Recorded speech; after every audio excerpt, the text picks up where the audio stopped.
Janata party రోజు రోజుకి బలాన్ని పుంజుకుంటా ఉంది. కాంగ్రెస్ పార్టీ ప్రజల విశ్వాసాన్ని కోల్పోతా ఉంది. ప్రత్యామ్నాయంగా ప్రజలందరూ భారతీయ జనతా పార్టీ వైపు ఆలోచిస్తూ ఉన్నారు. ఇది నేను బీజేపీ నాయకుడిగా బీజేపీ ఆఫీసులో కూర్చొని చెప్తున్న మాట కాదు. గ్రౌండ్లో జరుగుతున్నటువంటి రియాలిటీని, ప్రజల ఆలోచన విధానాన్ని అనునిత్యం ప్రజల్లో ఉండేటువంటి వ్యక్తిగా మేము ముందు ఉంచదలుచుకున్నాం. ఈ రాష్ట్రంలో 10 సంవత్సరాలు పరిపాలన కొనసాగించిన తర్వాత, అసెంబ్లీ ఎన్నికల్లో ఓడిపోయిన తర్వాత గొప్ప ఫలితాలు తెచ్చుకుంటాం, పార్లమెంట్లో ఏదో గొప్పలు చేస్తామని చెప్పి అనేక మంది గొప్పలు చెప్తే, పార్లమెంట్లో భారత రాష్ట్ర సమితి అనే పార్టీకి 0 స్థానాలను ఇచ్చిండ్రు తెలంగాణ ప్రజలు. అప్పుడే జనం అర్థం చేసుకున్నారు, టీఆర్ఎస్ పార్టీ అనేది చెల్లని రూపాయిగా మారింది. టీఆర్ఎస్ని బీఆర్ఎస్గా మార్చిన రోజే ప్రజలు టీఆర్ఎస్కి బీఆర్ఎస్కి రెండింటికి కలిపి వీఆర్ఎస్ ఇచ్చినారు. మీరు ఫామ్ హౌస్కు పరిమితమైతే బాగుంటుందని చెప్పి చెప్పినారని చెప్పి చెప్పేసి వాళ్ళని పంపించినారు. తర్వాత ఏదో కొత్త కథలు వెళ్తా ఉన్నారు. బీజేపీ బీఆర్ఎస్ బీజేపీలో కలుస్తామన్నారు, విలీనం చేసుకుంటామన్నారు.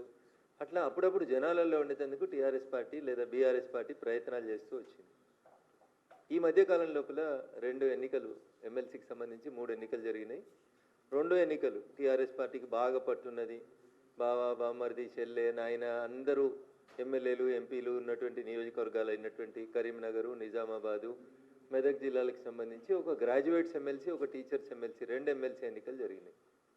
టీఆర్ఎస్ పార్టీ కనీసం అభ్యర్థులు కరువైనరా లేదా వాళ్ళు ఎందుకు ఆలోచించారో ఏం ఆలోచించారో తెలియదు. కనీసం పోటీ చేసే పరిస్థితులలో టీఆర్ఎస్ లేనటువంటి పరిస్థితి. ఇది గ్రౌండ్ రియాలిటీ. మేము గెలిచినాం కాబట్టి మేము ఏదో అహంకారంతో మాట్లాడతలేం. మేము ప్రజలకు సేవ చేస్తూ ఉన్నాం, ప్రజలకు దగ్గర అవుతా ఉన్నాం. మా పార్టీ పూర్వస్వరూపం జనసంఘ పుట్టిందే అంత్యోదయ లక్ష్యంగా పుట్టింది. ఆ అంత్యోదయ లక్ష్యంగానే పనిచేస్తున్నాం. Eradication of poverty, eradication of poor, గరీబుల సేవ చేసేందుకే భారతీయ జనతా పార్టీ పనిచేస్తుంది. పేదలు, రైతులు, మహిళలు వీళ్ళ కోసం అనుక్షణం తప్పించేటువంటి పార్టీ భారతీయ జనతా పార్టీ. ఎవరు అడగకున్నా రైతన్నల కష్టాన్ని దృష్టిలో ఉంచుకొని 3 రోజుల క్రితం జరిగినటువంటి భారత కేబినెట్ గౌరవ ప్రధానమంత్రి నరేంద్ర మోడీ గారి నాయకత్వంలో మళ్ళీ రైతన్నలకు అన్నింటికి కూడా మినిమం సపోర్ట్ ప్రైస్ విషయం లోపల భారత కేబినెట్ ఒక నిర్ణయం తీసుకొని సుమారు 2.5 లక్షల కోట్లు భారత ప్రభుత్వం మీద భారం పడుతుందని తెలిసి కూడా ఎంఎస్పీని పెంచుతూ రైతన్నల్ని ఆదుకోవాలనేటువంటి ఆలోచన కలిగిన పార్టీ భారతీయ జనతా పార్టీ, నరేంద్ర మోడీ గారి నాయకత్వం. ఈ దిశగా భారతీయ జనతా పార్టీ ముందుకు పోతూ తెలంగాణ రాష్ట్రంలో కూడా ఒక పైస లేదని, మమ్మల్ని ఎవరు నమ్ముతలేరని, ఢిల్లీకి పోతే చెప్పుల దొంగలుగా మమ్మల్ని చూస్తుర్రని సాక్షాత్తు ముఖ్యమంత్రి లాంటి వాళ్ళు మాట్లాడుతున్న పరిస్థితులలో మేము నేషనల్ హైవేల పేరిటనో ఇంకో దాని పేరిటనో అనునిత్యం తెలంగాణలో ఒక రకమైనటువంటి డెవలప్మెంట్ యాక్టివిటీస్ కోసం డబ్బులు ఇస్తూ తెలంగాణ ప్రజలకి భారతీయ జనతా పార్టీ దగ్గరవుతూ వస్తూ ఉంది. గెలిచినటువంటి 8 మంది ఎంపీలు అనునిత్యం తెలంగాణ ప్రజల కోసం, తెలంగాణ రాష్ట్ర అభివృద్ధి కోసం, తెలంగాణ ప్రజల సంక్షేమం కోసం 24/7 తెలంగాణ రాష్ట్రం నుంచి గెలిచిన 8 మంది ఎంపీలం పనిచేస్తూ ఉన్నాం. రాష్ట్ర ప్రభుత్వం సగము, కేంద్ర ప్రభుత్వం సగం పెట్టి రైల్వే బ్రిడ్జిలు కట్టాలి, రైళ్ళు చేయాలి, అండర్ పాస్లు చేయాలి, అన్ని గేట్లు తీసేయాలని పనిచేస్తూ ఉంటే సగం పైసలు ఇవ్వక కేసీఆర్ ప్రభుత్వం 10 ఏళ్ళు పోతే 18 నెలల్లో వీళ్ళు కూడా మా దగ్గర పైసలు లేవు, మేము పైసలు ఇవ్వమంటే తెలంగాణ రాష్ట్రంలో ఉన్న అనేక లెవెల్ క్రాసింగ్లు, రైల్వే క్రాసింగ్లు, అండర్ పాస్లు ఇట్లా చాలా విషయాల లోపల కేంద్ర ప్రభుత్వమే, south central railway, railway board వీళ్ళందరూ కలిసి 100% పైసలు ఇచ్చి తెలంగాణలో railways development, national highways development ప్రతి అంశంలో ఎవరు మమ్మల్ని అడగకున్నా మేమే ముందుండి పనిచేస్తూ వస్తూ ఉన్నాం. మా మెదక్ జిల్లాకి, పూర్వం మెదక్ జిల్లా మొత్తం, ప్రస్తుతం సిద్దిపేట, సంగారెడ్డి, మెదక్ 3 జిల్లాలకు కలిపి అమృత్ 2 పథకం కింద మంచినీళ్ళ కోసం 260 కోట్ల రూపాయలని భారత ప్రభుత్వం ఒక ఉమ్మడి మెదక్ జిల్లాకే ఇచ్చింది. ఇట్లా డెవలప్మెంట్ చేస్తూ మేము ప్రజలకు దగ్గరకు అవుతూ జనం గుండె చప్పుడుగా భారతీయ జనతా పార్టీ మారుతూ ముందుకు పోతున్నటువంటి తరుణంలో రకరకాలైనటువంటి వ్యక్తులు, రకరకాలైనటువంటి అంశాలు, మా మీద వ్యక్తిగత బురద జల్లేటువంటి కార్యక్రమాలు. రఘునందన్ రావు మాట్లాడితే ఏదో టీఆర్ఎస్ మీద అక్కస్తోటి మాట్లాడుకునేటోళ్ళు అనుకునేటోళ్ళు. ఇంతకాలం రఘునందన్ రావు మీద వ్యక్తిగతంగా బురద జల్లేందుకు చాలామంది ప్రయత్నం చేసినారు. సోషల్ మీడియాలో ఇంకా కూడా నిన్న మా చెల్లె కవితమ్మ చెప్పినటువంటి పెయిడ్ ఆర్టికల్స్ రఘునందన్ రావు మీద రోజు రాపిస్తూనే ఉన్నారు. పెయిడ్ న్యూస్ ఛానల్స్, పెయిడ్ జర్నలిస్టులు, కొత్త పదాలు వింటున్నాం. 1995లో Raghunandan Rao contributor, but I never heard పైసలు తీసుకొని వార్తలు రాస్తారని, పైసలకు ఆర్టికల్ రాస్తారని మేము ఎప్పుడు జర్నలిజంలో పనిచేసినప్పుడు చూడలేదు. కానీ దురదృష్టం పెయిడ్ ఆర్టికల్స్, భారతదేశంలో అడ్రస్ లేని పేపర్లు, కానీ పొద్దుగా లేస్తే డిజిటల్ మీడియాలో కనబడతాయి. దొంగనే దొంగ దొంగ అని అరిచినట్టు, కొంతమంది దొంగలకు జీతం ఇచ్చి రాపిచ్చి వాటిని పొద్దున్నేమగానే అన్ని యూట్యూబ్ ఛానళ్ళల్లో తిప్పించి వ్యక్తిత్వ హననానికి పాల్పడుతురు అని రఘునందన్ రావు మాట్లాడితేనేమో తప్పు అనిపించింది చాలామందికి. కానీ నిన్న వాళ్ళ ఇంట్లోకెళ్ళి వచ్చినామనే చెప్పింది, వాళ్ళ చెల్లెనే చెప్పింది. వేరే దేశాలలో పెట్టి వ్యక్తిత్వ హననానికి పాల్పడుతురు, ఆడబిడ్డను మీ ఇంటి బిడ్డను నా వ్యక్తిత్వాన్ని హననం చేస్తే కూడా ఇది చేస్తలేరా అని నేను రాష్ట్ర ప్రభుత్వాన్ని ఈ సందర్భంగా సూటిగా అడుగుతా ఉన్నా. ముఖ్యమంత్రి గారిని వ్యక్తిత్వ హననం చేసిర్రు, నన్ను చేసిర్రు, ఆఖరికి ఆ ఇంట్లోకి వెళ్ళి వచ్చిన ఆడబిడ్డ అని చెప్పుకున్నామే నిన్న ఆమె చెప్పింది. వేరే దేశాలలో పెట్టి వ్యక్తిత్వ హననం చేస్తూ ఉన్నారు, పెయిడ్ బ్యాచ్ల్ని నడిపిస్తున్నారని. కవిత ఎవరిని ఉద్దేశించి పెయిడ్ ఆర్టిస్టులను పెట్టిర్రు, పెయిడ్ బ్యాచ్లు పెట్టి నడిపిస్తున్నారని చెప్తుందో రేవంత్ రెడ్డి గారికి, రాష్ట్ర ముఖ్యమంత్రి గారికి తెలిసే ఉంటుంది. అందుకని ఆ పెయిడ్ ఆర్టిస్టులని, ఆ పెయిడ్ బ్యాచ్ని అందరినీ కూడా వెంటనే కేసులు పెట్టి రిమాండ్ చేయాలని నేను కూడా డిమాండ్ చేస్తా ఉన్నాను. ఎందుకంటే వ్యక్తుల వ్యక్తిత్వాన్ని హననం చేసేటువంటి అధికారం ఆర్టికల్ 19 మీకు ఇవ్వలేదు. ఫ్రీడమ్ ఆఫ్ స్పీచ్, స్వేచ్ఛ మీకు ఉందని చెప్పి మీరు ఎవరి మీద పడితే వాళ్ళ మీద ఏది పడితే అది రాసే అధికారం ఎవరికీ లేదు, ఏ ఛానల్కి లేదు, ఏ పేపర్కి లేదు, ఎవరికి లేదు. సో ఆ అంశం లోపల కవితకి ఇలా కడుపులో వచ్చినట్టు కనబడుతుంది. కానీ మీరు అధికారంలో ఉన్నప్పుడు డ్రోన్లు ఎగిరేసిరని కొంతమంది రిమాండ్ చేసిరు, తప్పుడు కేసులు పెట్టిరు, రకరకాలైనటువంటి అవస్థలు పెట్టిరు. ఇలా నీ దాకా వస్తే చెల్లెకి కడుపున వస్తాను. అయినా ఈ పంచాయతీ ఈ రాష్ట్రంలో టీఆర్ఎస్ లేదు అని చెప్పడానికి నేను చేస్తున్నటువంటి ప్రయత్నం. టీఆర్ఎస్ ఏడుంది రాష్ట్రంలో? టీఆర్ఎస్ను వద్దని వాళ్ళ నాయననే ముంచేసి బీఆర్ఎస్ చేసేసి, ఆ బీఆర్ఎస్ను వద్దనుకొని ప్రజలు వీఆర్ఎస్ ఇచ్చారు. ఇలా టీఆర్ఎస్, బీఆర్ఎస్, కవిత, కేటీఆర్, కేసీఆర్ అనేది చెల్లని రూపాయలుగా మారిపోయినాయి తెలంగాణ సమాజంలో. 2001 కేసీఆర్ తెలంగాణ ఉద్యమాన్ని ప్రారంభించినప్పుడు 18 నుంచి 35 ఏళ్ళ వయసున్న వాళ్ళంతా జై తెలంగాణ అంటే ఇట్లా పుట్టలు తెచ్చుకొని వచ్చినారు, రోడ్డు మీదకి వచ్చినారు. ఆ ఆవేశాన్ని, ఆ ఆలోచనని 10 సంవత్సరాల మీ పరిపాలన లోపల చంపేసి బిడ్డకో శాఖ, కొడుక్కో శాఖ, నాయనకో శాఖ ఇచ్చి మీది మీరే చేసుకొని, మిమ్మల్ని మీరే పెంచుకొని, మీ ఆస్తులు మీరు పెంచుకొని, మిమ్మల్ని మీరే ఎదుగుదలకు ఉపయోగించుకున్నారు తప్ప తెలంగాణ ప్రజలకు ఏం జరగలేదు. తెలంగాణ రాష్ట్రం రావాలని పెట్రోల్ పోసుకొని తనను తను తగులబెట్టుకున్న శ్రీకాంతాచారి కుటుంబానికి ఏం దక్కలేదు మీ 10 ఏళ్ల పాలన లోపల. అమరుడైన శ్రీకాంతాచారి, మొదటి అమరుని దగ్గర నుంచి, శ్రీకాంతాచారి దగ్గర నుంచి మొదలుకుంటే 120 కిలోమీటర్ల స్పీడ్ తోటి వచ్చేటువంటి రైళ్లను ముద్దాడినటువంటి పాలమూరు బిడ్డలకు కూడా ఏం రూపాయి దక్కలేదు. గల్లీలలో వెలువడి తినొత్తలేదు. ఢిల్లీలో ఉన్న యూపీఏ ప్రభుత్వానికి కానీ, ఢిల్లీకి పోయి చచ్చిపోయిన మా రంగారెడ్డి జిల్లా యాదిరెడ్డి గారి కుటుంబానికి కూడా ఏం దక్కలేదు. 1200 మంది కుటుంబాలు అమరులైతే అన్నకో శాఖ, చెల్లెకో శాఖ, నాయనకో శాఖ, ఆస్తులు పంచుకునే శాఖలు పెట్టుకున్నారు తప్ప, మీ ఆస్తులు పెంచుకున్నారు 10 ఏళ్ల తెలంగాణ రాష్ట్ర సమితి పాలనలో తప్ప తెలంగాణ సమాజానికి ఏం దక్కలేదు. అందుకనే మిమ్మల్ని వద్దనుకుంది సమాజం, మీ కుటుంబాన్ని దూరం పెట్టాలనుకుంది సమాజం. టీఆర్ఎస్ ఎలియాస్ బీఆర్ఎస్కి వీఆర్ఎస్ ఇచ్చి పంపించేసారు. దాన్ని మళ్ళా చచ్చిపోయినటువంటి పాముని తిరిగి బతికించడం ఎట్లా? ఇగో దీనికి బ్రాండింగ్ పంచాయతీ. అన్నోదికు బ్రాండింగ్ చేసుకుంటున్నాడు. 30 మెడికల్ కాలేజీలు పెడితే మాకు పేరు రాలేదు కానీ 30 యూట్యూబ్ ఛానళ్ళకి జీతం ఇచ్చి బాగా గొప్పగా బ్రాండింగ్ చేసుకుందాం అనేటువంటి బ్రాండింగ్లో ఉన్నాడు కేటీఆర్. దానికి ఆయనకు తెలుసు, ఈరోజు కాకపోతే రేపైనా వీళ్ళందరినీ ఈడ అధికారంలో ఉన్న ప్రభుత్వమో, ఆడ అధికారంలో ఉన్న ప్రభుత్వమో పక్కా లెక్కలన్నీ తీసుకొస్తుంది, జైల్లో పెడుతుంది. శ్రీకృష్ణ జన్మస్థానానికి ఈ తప్పుడు కథనాలు రాస్తున్న వాళ్ళని పంపిస్తామనేది వాళ్ళకి తెలుసు. పెయిడ్ ఆర్టిస్టులకు కూడా తెలుసు. అందుకని ఏం చేస్తున్నారు వాళ్ళంతా? విదేశాలలో పెట్టుకొని ఐపీ నెంబర్లు లేకుండా పేపర్లు, ఛానల్ని రకరకాలైనటువంటి ప్రయోగాలు చేస్తూ ఉన్నారు. ఎలుక కలుగులో దాక్కొని ఏదో అనుకుంటుందంట, నేను బయటికి రానంతసేపు నన్ను ఎవడేం చేస్తాడని. పొగెట్లా పెట్టాలి, ఎలుకను బయటికి ఎట్లా తీసుకురావాలి, బయటకు వచ్చిన ఎలుకను బోన్లు ఎట్లా పెట్టాలనేది తెలియనంత అమాయకంగా ఈ దేశంలో భారతీయ జనతా పార్టీ లేదు, ఈ దేశాన్ని పాలిస్తలేదు భారతీయ జనతా పార్టీ. మేము ఎదుగుతున్నాం, పేదోళ్ళకి సేవ చేసి ఎదుగుతున్నాం.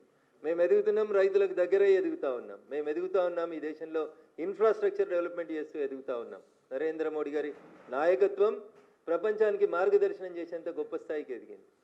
ఇప్పుడు వచ్చి వాళ్ళెవరో వాళ్ళ కోసం వాళ్ళని వాళ్ళు బ్రాండింగ్ చేసుకోవడం కోసం చెల్లని రూపాయి అయిపోయింది. చెల్లని రూపాయిని బ్రాండింగ్ చేసుకుంటుంది. కంటే కవితను ఎవరు అడుగుతున్నారు? కవిత 2019 ఎంపీ ఎన్నికలలో ఓడిపోయింది. ఓడిపోయిన తర్వాత కవితకి ఏమున్నది? 5 ఏళ్ళు అధికారంలో ఉన్నప్పుడు మీరు ఏం చేసినారని చూసే నిజామాబాద్ ప్రజలు మిమ్మల్ని ఓడగొట్టిండ్రు. ఇంకా కవితకి ఏమున్నది అక్కడ? ఏం లేదు. కష్టపడేదో నాన్న ప్రేమనో, కొట్లాడనో, ఏడ్స్తోటో ఎమ్మెల్సీ తెచ్చుకున్నారు.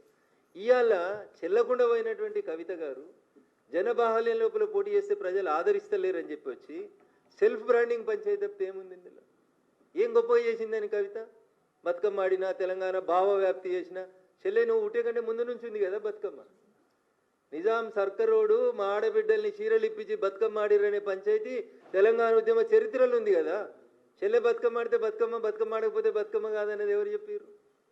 So there is no brand for Kavitha, no brand for KTR, nothing is there for TRS. ఏం లేదు టీఆర్ఎస్కి, ఏమి లేదు కాబట్టి ఏదో ఉన్నట్టు చూపించుకోవాలి. చూపించుకోవడం కోసం చెల్లని దుడ్డుని ఏదో చేసిరని చెప్తారు ఊర్లలో. పక్కా తెలంగాణ భాషలు చెప్పాలంటే, కేసీఆర్ గారి భాషలు చెప్పాలంటే అది చెల్లని దుడ్డు, చెల్లని రూపాయి. చెల్లని రూపాయికి బ్రాండింగ్ చేసుకునేటువంటి ప్రయత్నము, దానికి మీడియా లోపల స్పేస్ మేమే ఉండాలి. అయితే మా అన్న ఉండాలి మీడియాలో, లేకపోతే నేను ఉండాలి, మా పార్టీ ఉండాలి. ఇతరులు ఎవరు ఉండొద్దు, ఇతరుల గురించి చర్చ జరగవద్దు. ఈ చెల్లని రూపాయల పంచాయతీలను తీసుకొని వచ్చి దానికి ఏదో గొప్పగా చేసుకుంటూ వస్తారు. ఏం చేసింది కవిత? నేను స్ట్రైట్గా అడుగుతున్నా. ఏ అమరుల కుటుంబాన్ని పరామర్శించిందా? ఏ అమరుల కుటుంబాన్ని ఆదుకున్నావా? అరే మా జిల్లాలో నాలుకల్ మండలం లోపల ఒక సోదరుడు చచ్చిపోయాడు. ఇక్కడే ఉస్మానియా యూనివర్సిటీ క్యాంపస్లో చచ్చిపోయినాడు. పిహెచ్ఎల్ గేట్ ముంగట ఒక సోదరుడు చచ్చిపోయాడు ఉద్యోగాలు కావాలని. మీ 10 ఏళ్లలో బిహెచ్ఎల్లో లోకలకు ఉద్యోగాలు ఇప్పించిరా? నాలుకల్లో చచ్చిపోయినటువంటి కుటుంబాన్ని ఎన్నడన్నా పరామర్శించిరా? 10 ఏళ్ళు అధికారంలో ఉంటే మీరు చేసిందేముంది తెలంగాణలో చెప్పురు. మా మిరిదొడ్డిలో ఒక జర్నలిస్ట్ చచ్చిపోయాడు. జేఏసీ టెంట్లో జై తెలంగాణ జై తెలంగాణ అని అరిచి చచ్చిపోయాడు. కనీసం 10 లక్షలు ఇవ్వలే కుటుంబానికి, జర్నలిస్ట్ కుటుంబానికి. ఏం చేసిరు మీరు అధికారంలో ఉన్న 10 ఏళ్ళు? పైసలు సంపాదించుకున్నారు, ఆస్తులు పెంచుకున్నారు తప్ప జనానికి వాస్తవాలు అర్థమైన తర్వాత మిమ్మల్ని వద్దని అనుకున్నారు జనం. ఇక వాళ్ళని వాళ్ళు బ్రాండింగ్ చేసుకోవడం కోసం టూ క్వైట్ కాంట్రడిక్టరీ స్టేట్మెంట్స్ చెప్తున్నారు కవిత గారు. ఒకసారి ఏమంటున్నారు, బీజేపీలో బీఆర్ఎస్ని విలీనం చేయమని చర్చలు జరిపారు. రెండోసారి ఏం చెప్తుంది, మా పార్టీకి ఒకడే ఒక నాయకుడు కేసీఆర్. మరి కేసీఆర్ గారిని బయటకు వచ్చి చెప్పమని. అవును నేను చర్చలు జరిపినా, నేను విలీనం చేద్దాం అనుకుంటున్నా, చెప్పురు అట్లాంటివి ఏమన్నా ఉంటే. మళ్ళీ ఒకసారి ఏమంటుంది, మేము విలీనం చేసుకోవడానికి మేము సిద్ధంగా లేము.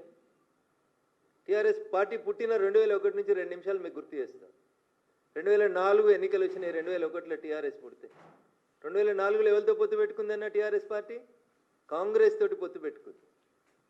గులాం నబీ ఆజాద్ గారితో పాటు పిసిసి అధ్యక్షుడు వాళ్ళ ఇంటికి పోతే 2004లో పొత్తు పెట్టుకొని రాష్ట్రంలో కేంద్రంలో 2 చోట్ల మంత్రులు ఉన్నది టీఆర్ఎస్ ప్లస్ కాంగ్రెస్.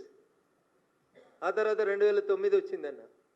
2009 రాగానే క్వైట్ కాంట్రడిక్టరీ. అప్పటిదాకా తిట్టిన సిపిఎం తోటి పొత్తు పెట్టుకున్నారు, సిపిఐతో పొత్తు పెట్టుకున్నారు, తెలుగుదేశం పార్టీతో పొత్తు పెట్టుకున్నారు, మహాకూటమి అని చెప్పి పొత్తు పెట్టుకున్నారు. పొత్తులు మీరే పెట్టుకుంటారు. 2004లో ఒక పొత్తు, 2009లో ఒక పొత్తు, 2014 తెలంగాణ వచ్చింది. ఏం చేసిర్రు? మేము విలీనం చేస్తాం, మాకు దర్శనం ఇస్తే చాలు, మమ్మల్ని కాళ్ళు మొక్కనిస్తే చాలు, మొత్తం కాందాని వస్తామని పోయిర్రా పోలేదా? దండం పెట్టిర్రా పెట్టలేదా? ఫోటోలు దిగిర్రా దిగలేదా? పొత్తులు మీరే పెట్టుకుంటారు, విలీనాలు మీరే చేసుకుంటారు, మీరే ప్రకటనలు చేసుకుంటారు, మీరే ఆలింగనాలు చేసుకుంటారు. పోనీ ఎన్నడన్నా బీజేపీ తోటి మీకు మాకు ఏమైనా పొత్తుందా? ఇవాళ ఈ రాష్ట్రంలో భారతీయ జనతా పార్టీ ఒంటరిగా ఎదుగుతున్న బీజేపీని చేసేందుకు చెత్త పంచాయతీలు, చెత్త స్టోరీలు తప్ప ఏముందన్న అందులో? ఎవరు అడిగారు నేను విలీనానికి? ఎవరు అడిగారు నేను పొత్తు పెట్టుకోమని? నీతో పొత్తు పెట్టుకోవాల్సిన అవసరం మాకేముంది? 2014 నుంచి 2018 మీ నాయన పరిపాలన తర్వాత 19 ఎన్నికలలోనే మేము 4 ఎంపీలు గెలిచిన వాళ్ళం. 2019 ఎన్నికలలోనే 4 ఎంపీలు గెలిచినాం. 24కి వచ్చేసరికి 4ను 8 చేసుకున్న వాళ్ళం మేము.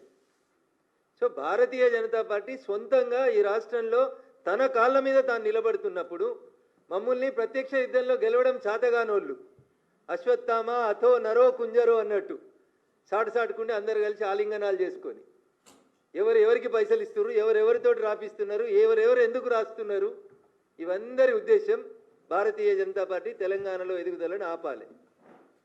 ఇది అయ్యేది కాదు, అది పోయేది కాదు. మేము చాలా స్పష్టంగా ప్రజల మనసులు గెలుచుకొని ఓట్లకు పోతున్నాం తప్ప మేము పైసల పంచాయతీ చేస్తలేము. మీ దగ్గర మస్తు పైసలు ఉన్నాయి, మస్తు పైసలు ఇచ్చిర్రు. 2023 డిసెంబర్ ఎన్నికల ఫలితాలని తారుమారు చేసుకునేందుకు ప్రయత్నం చేసిర్రు, జనాలని మభ్య పెడదామని చూసిర్రు. పైసలు గెలిపి ఎప్పుడు కూడా ప్రజలకి సేవ చేసేటోళ్ళు గెలుస్తారు తప్ప పైసలు ఇచ్చేటోళ్ళు కాదు. అందుకని ఈ పొత్తుల పంచాయతీలు, విలీనాల పంచాయతీలు, భారతీయ జనతా పార్టీతో బీఆర్ఎస్ పొత్తు విలీనం ఇట్లాంటి చర్చ ఏ రోజు జరిగిందని నేను అనుకుంటలేను. మా హైకమాండ్ తోటి కూడా ఎవరు జరిగింది చేసిందని కూడా పార్టీ పెద్దల దృష్టిలో అయితే ఎక్కడ లేదు. అయినా నేను ఒకటి అడుగుతాను, ఊకే చిట్ చాట్ ఏందన్నా? ధైర్యం ఉన్నది కదా నీకు, డైరెక్ట్ ప్రెస్ మీట్ పెట్టు. చిట్ చాట్ ఏంది అంటే మీడియా మిత్రులు ఏదో గోల్మాల్ చేస్తుందిక? తెల్లారి పేపర్లో ఒక వార్త వచ్చి అందరు దాని మీద విరుచుకపడితే లేలే నేను అనలేదు, మీడియా తప్పుగా రాసింది, మీడియాకి తప్పుగా అర్థమైందని చెప్పుకోవడం. ధైర్యం ఉంటే ప్రెస్ మీట్ పెట్టుర్రి, పెట్టి చెప్పు మా అన్న నా మీద పెయిడ్ ఆర్టికల్స్ రాపిస్తుండు, ఇగో పలానా పలానా టీవీ ఛానళ్ళు పేపర్లు నా మీద తప్పుడు వార్తలు దుబాయ్కి వెళ్ళి రాసినాయి, వాటి మీద కేసు పెట్టుర్రి. చిట్చాట్ ఎందుకన్నా? ఏంది చిట్చాట్ అంటే? తప్పించుకుంటందుకు మార్గమా? ఆ పేపర్ వాళ్ళు తప్పు రాసిరు, ఆ పేపర్ వాళ్ళకి నా భాష అర్థం కాలేదని చెప్పుకోవడానిక? Put it on paper. నాయనకే ఉత్తరం రాయగలిగిన దమ్ము ధైర్యం ఉన్న వాళ్ళం మనం, మస్తు 100 ఉత్తరాలు రాసిన వాళ్ళం మనం. ప్రెస్ వాళ్ళకు కూడా ఒక ఉత్తరం రాస్తే అయిపోతుంది కదా, పాపం వాళ్ళని ఎందుకు గోసపెట్టు? నేను అనలే, నేనన్నా, నువ్వు అనలే, నేనన్నా, ఇవన్నీ ఏం పంచాయతీలు? Why chit chat? అంటే తెలుగు మీడియా వాళ్ళకి అంత అమాయకం కనబడుతుర్రా ఏంది మీకు? డైరెక్ట్ ప్రెస్ మీట్ పెట్టుర్రి, డైరెక్ట్ చెప్పుర్రి, ఉన్నది ఉన్నట్టు చెప్పుర్రి, కుండబద్దలు కొట్టినట్టు. లేనిది ఎందుకు? లేని మాటలు ఎందుకు? లేని పంచాయతీలు ఎందుకు? కాబట్టి కవిత గారికి నేను చెప్పదలుచుకుంది ఏంటంటే, మీరు మీ కుటుంబ పంచాయతీ, మీ ఆస్తుల పంచాయతీ, మీ పార్టీల పంచాయతీ, మీ వారసత్వ పంచాయతీ, మీ అన్నతోటి మీకు పంచాయతీ, మీ సీట్ల కోసం పంచాయతీ, నీకేమన్నా శాసన మండలిలో ఫ్లోర్ లీడర్ పంచాయతీ, ఇట్లాంటివి ఏమన్నా ఉంటే మీరు తెలుసుకోండి. శాసన మండలిలో ఫ్లోర్ లీడర్ తిరగకపోతే కొట్లాడుకో మీ నాయనతోటి తలపెట్టుకొని. దానికి చిట్ చాట్ల పేరిట మా పార్టీని, భారతీయ జనతా పార్టీని అనవసరమైనటువంటి వివాదంలోకి లాగొద్దని సోదరి కవిత గారికి నేను ఈ సందర్భంగా చాలా స్పష్టంగా చెప్పదలుచుకున్నాను.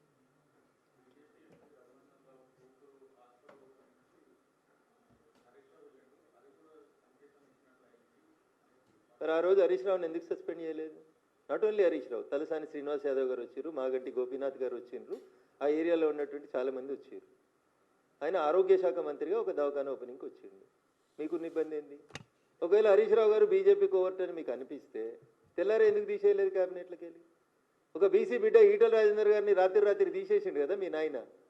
మరి హరీష్ రావు అనేటైనా బీజేపీ కోవర్ట్ అనేది మా చెల్లి అభిప్రాయం అయితే, రఘునందన్ రావు కూతురు హాస్పిటల్ ఓపెన్ చేయడమే కవితమ్మ కడుపు నొప్పి అయితే, తెల్లారే ఉద్యోగులకి వెళ్ళి తీసేయనుంటి హరీష్ రావుని. ఆ రోజైతే మీ నాయన నీ మాట విన్నాడు కదా.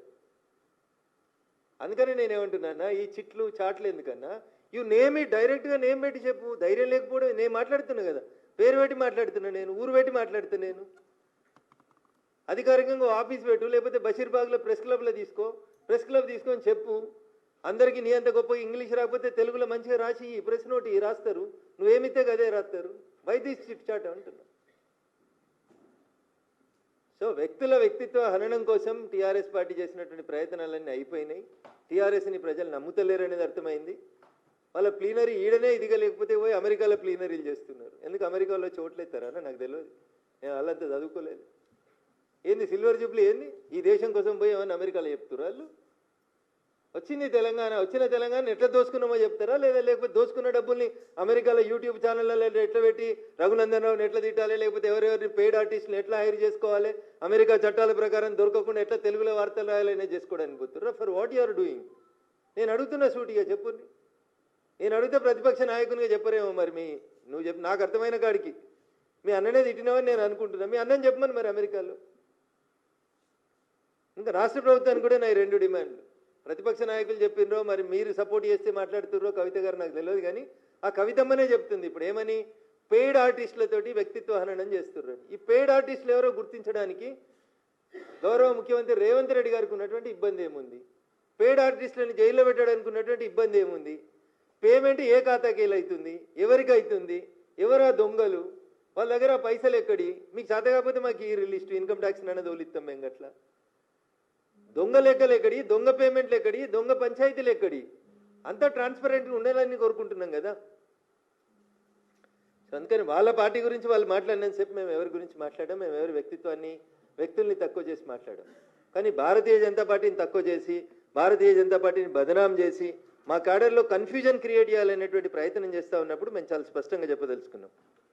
2013లో మీరు చేసిన విలీనం ప్రయత్నాలు, 2014లో మీరు చేసిన ప్రయత్నాలు, ఇవన్నీ కూడా ప్రపంచమంతా తెలుసు.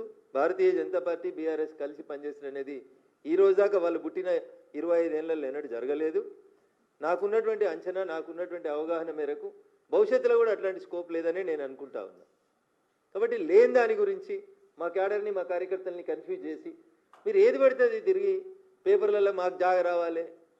పేపర్లో మీకెందుకు జాగ వస్తుంది? జనం గుండెలనే మీకు జాగలేదు కదా. జనమే వద్దనుకున్నారు కదా మీరు. జనం గెలిపేయాలనుకుంటే మిమ్మల్ని గెలిపిద్దురు కదా ఎంపీగా. జనం గుండెల్లో జాగలేదు, పరపతి పోయింది, గౌరవం పోయింది, వాళ్ళ నాయన భాషలో చెప్పాలంటే ఇజ్జత్ పోయింది. ఇన్ని పోయినాయి కాబట్టి వాటిని తెచ్చుకునేందుకు మళ్ళీ జాగ కోసం కొట్లాడ తప్పితే ఇది ఏముందన్న. కాబట్టి మీరు మీ కుటుంబ పంచాయతీ ఏమైనా ఉంటే తలపెట్టుకొని ఫామ్ హౌస్లో తెలుసుకోర్రి, మాకు అభ్యంతరం లేదు. మా పార్టీ పేరు తీయనంతసేపు, మా గురించి మాట్లాడనంతసేపు మేము ఎవరిని ఏమను. భారతీయ జనతా పార్టీని విమర్శించినా, మా నాయకత్వాన్ని విమర్శించినా, మా పార్టీ క్యాడర్లో కన్ఫ్యూజన్ క్రియేట్ చేయాలని ప్రయత్నించినా 100% చాలా స్పష్టంగా భారతీయ జనతా పార్టీ నాయకత్వం తెలంగాణ రాష్ట్రంలో స్పష్టంగా ఉంది, కలిసి ఉన్నది, కలిసి కొట్లాడతాం, అధికారంలోకి రావడానికి కొట్లాడతాం, భవిష్యత్తు మాదనే మా కార్యకర్తలు నమ్ముతున్నారు, ఆ దిశగానే మా అందరు అడుగులు ఉంటాయని చెప్పి ఈ సందర్భంగా చాలా స్పష్టంగా చెప్తూ, పేపర్ల కోసం, పబ్లిసిటీ కోసం, దాంట్లో జాగ కోసం ఇట్లాంటి మాటల్ని, ఇట్లాంటి బురదల్ని ఎవరి మీద జల్లొద్దని మరొకసారి తెలియజేస్తూ సెలవు తీసుకుంటాను.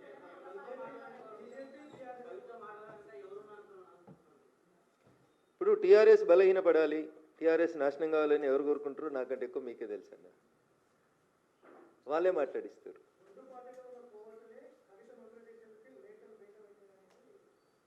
ఇప్పుడు మీ నాన్నకు నువ్వు లెటర్ రాసినావు, తండ్రి కూతుళ్ళ సంబంధం అది, తండ్రి కూతుళ్ళ పంచాయతీ.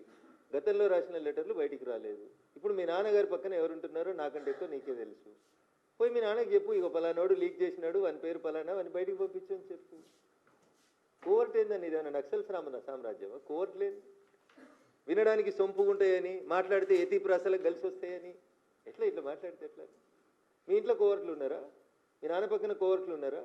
ఏం చెప్పదలుచుకున్నావు నువ్వు? మీ నాన్న పక్కన కోర్టులు ఉంటే ఏం చేస్తున్నావు మరి? బిడ్డగా మీ నాన్నని కాపాడుకోవాలి కదా. ఆ కోర్టుల పేర్లు ఏందో మీ నాన్నకి చెప్పి బయటికి పంపించాలి కదా.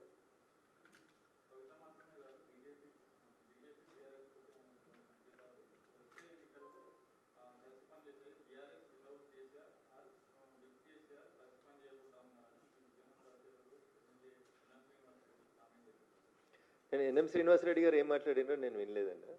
తెలంగాణ సమాజం, తెలంగాణ ప్రజలు 2001లో 18 నుంచి 35 ఏళ్ళ దాకా ఉన్న వాళ్ళు ఎట్లయితే టీఆర్ఎస్ వెనకాల పోలరైజ్ అయినరో, ఇవాళ నరేంద్ర మోడీ గారి నాయకత్వం గ్రామానికి బాకిందన్న. ప్రతి పల్లెటూరులో 18 నుంచి 35 ఏళ్ళ దాకా ఉన్నటువంటి ప్రతి యూత్ నరేంద్ర మోడీ గారి నాయకత్వాన్ని, భారతీయ జనతా పార్టీ నాయకత్వాన్ని ఇష్టపడుతున్నారు, మా వెనకాల పోలరైజ్ అవుతున్నారు. కాబట్టి టీఆర్ఎస్ వెనకాల ఖాళీ కుర్చీలు కనబడుతున్నాయనే బాధతో, ఆవేదనతో దీన్ని కన్ఫ్యూజన్ చేసి ఊర్లలో ఉన్నటువంటి ప్రజల్ని మభ్యపెట్టేందుకు కవితమ్మ చేస్తున్నటువంటి ప్రయత్నం.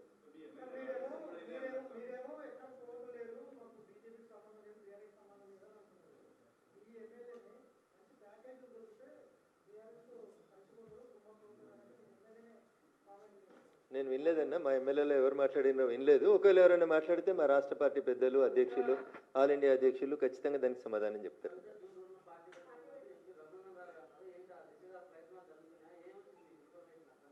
కవిత కొత్త పార్టీ పెడుతుంది అనేది నాకున్న సమాచారం. నేను ఆ రోజు కూడా మీలాంటి మీడియా మిత్రులు అడిగితే చెప్పింది ఏంటంటే, ఆమె నో పాయింట్ ఆఫ్ రిటర్న్ దాకా వెళ్ళిపోయింది, ఇంకా అతికేది లేదు ఆ సంసారం, కాబట్టి విడిపోతుంది, విడిపోయిన తర్వాత పార్టీ పెడుతుంది. ఇది ఒక రాజకీయాలలో నాకున్న 20 ఏళ్ళ 23 ఏళ్ళ అనుభవంతో చెప్తున్నాను. 2001 నుంచి ఆ కుటుంబాన్ని దగ్గరగా చూసిన వ్యక్తిగా, రాష్ట్ర రాజకీయాల్లో జరుగుతున్నటువంటి పరిణామాల్ని గమనిస్తున్నటువంటి వ్యక్తిగా, 2014లో అధికారంలోకి వచ్చిన తర్వాత కాంగ్రెస్ పార్టీ 2019లో పార్టీ పెట్టించిన విషయం మీకు మాకు అందరికీ తెలుసు. కాబట్టి పార్టీలు ఎవరు పెట్టిస్తారు, పైసలు ఎవరు ఇస్తారు, ఎవరికి అవసరం అనేది చాలా స్పష్టంగా కనబడుతుంది కదా. పాలేంది నీళ్ళేంది తెలుస్తుంది, నా నోట్లకి వెళ్ళేంది కానీ ఇది చిట్చాటు కాదు. I'm speaking openly.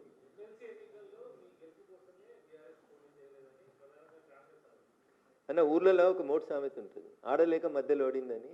నీకు క్యాండిడేట్లు లేక, నీకు పెట్టే దమ్ము లేక, పోటీ చేసే ధైర్యం లేక ఇట్లే మాట్లాడుతుంటారన్న. ఎంపీ ఎలక్షన్లలో కూడా పొత్తులు పెట్టుకున్నారు, పరోక్షంగా సహకరించారు. ఇవన్నీ తప్పుడు మాటలు అన్న. ప్రజలని అమాయకులుగా భావించి ఓటేసేటువంటి ప్రజల్ని తక్కువ చేసేటువంటి మాటలు ఎవరు మాట్లాడొద్దన్న. అది చాలా తప్పు, దురదృష్టకరం. అది అన్నిట్లలో పోటీ చేసిరు వాళ్ళు, ఎంపీ ఎలక్షన్లలో అన్నిట్లలో పోటీ చేసిరు. నా మీదనైతే 100 కోట్లు పెట్టిరు, మీకు తెలుసు. ఇక కాంప్రమైజ్ అయిన పాలిటిక్స్ ఏడు ఉన్నాయి అక్కడ? ఏడ కాంప్రమైజ్ అయ్యారు, ఏ సీట్ కాంప్రమైజ్ అయ్యారు చెప్పారు. కాబట్టి ఇవన్నీ అబద్ధాలు, తప్పుడు మాటలు. ప్రజలు ప్రజాస్వామ్యబద్ధంగా డాక్టర్ బిఆర్ అంబేద్కర్ గారు రాసిన రాజ్యాంగం ఇచ్చిన పరిమితులకు లోబడి ఓట్లేస్తేనే భారతీయ జనతా పార్టీ ఎంపీలైనా, కాంగ్రెస్ ఎంపీలైనా, ఇంకొకరైనా గెలుస్తారు. కాబట్టి ఒక పార్టీ ఇంకో పార్టీకి అమ్ముడు పోయింది ఇట్లాంటి మాటలు దయించి ప్రజాస్వామ్యంలో సరైనవి కాదనేది నా భావన.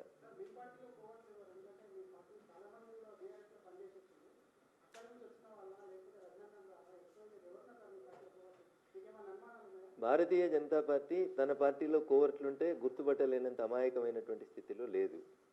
గల్లీ నుంచి ఢిల్లీ దాకా భారతీయ జనతా పార్టీకి నాయకత్వం ఉంది. కేంద్రంలో అధికారంలో ఉన్నాం కాబట్టి ఐబీలు, ఎస్బీలు, ఇంటెలిజెన్స్లు అన్నీ కూడా అట్లాంటి తప్పుడు వ్యక్తులు ఎవరన్నా మా పార్టీలు ఉంటే 100% సమాచారం ఇస్తాయి.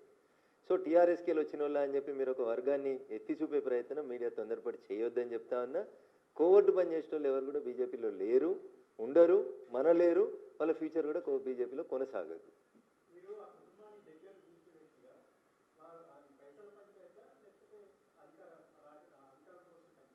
వారసత్వ పంచాయతీ, పైసల పంచాయతీ, రేపు మళ్ళీ ఎప్పుడైనా భవిష్యత్తులో వస్తే అన్నీ అన్నకేనా నాకేం లేవా అనేది పంచాయతీ. ఈ రాష్ట్రంలో కాదు, పక్క రాష్ట్రంలో కూడా అదే అయింది. ఏమైందో మీకు తెలుసు. I don't want to name anybody.